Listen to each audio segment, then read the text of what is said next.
have with us Shatarup Ghosh, who is the All India General Secretary of the Student Federation of India and also a crucial eyewitness in the incident. Could you tell us what did you see inside the bus? What went wrong? Like, as you know, we quoted arrest from Dharmatala. That was our pre-declared program. And then we were being taken to the jail. After we reached the jail, we were being brought down from the bus.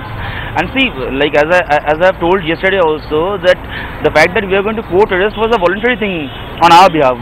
That was our political call. It was not like that we were trying to escape from the police and the police had a tough time chasing us and they had a tough time catching us. I don't know what made them suddenly think that they need to charge lathis on us. They started to pull us down from the bus and they ruthlessly started the lathi charge.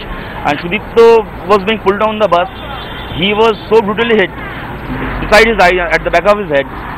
Such was the intensity that after the lathi was hit in his head, one of his eyes came out of the socket. Such was the intensity.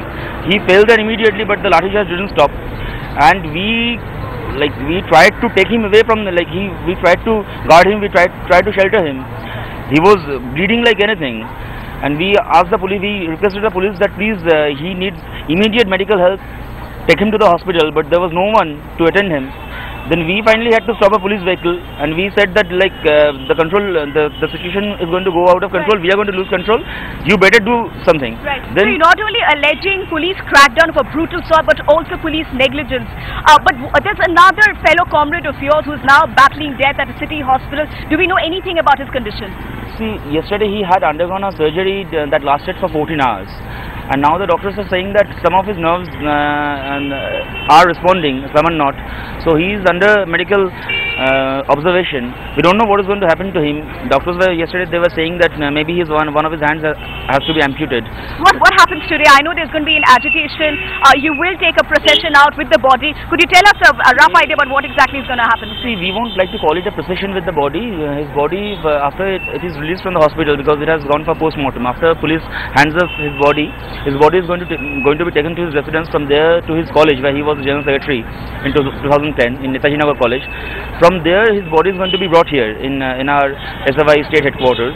Here we are going to pay tribute to him, and from here his body is going to be taken to Kavratala the crematorium.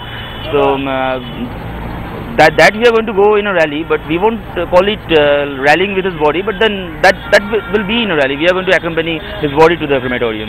It's an agitation, it's a fight really that they are going to keep fighting till the finish.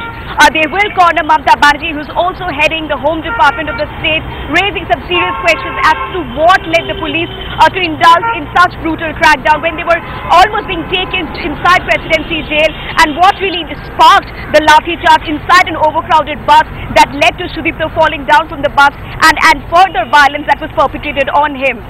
So really several questions that Mamta Banerjee really needs to answer for, that the left will corner the Chief Minister with in the days to come.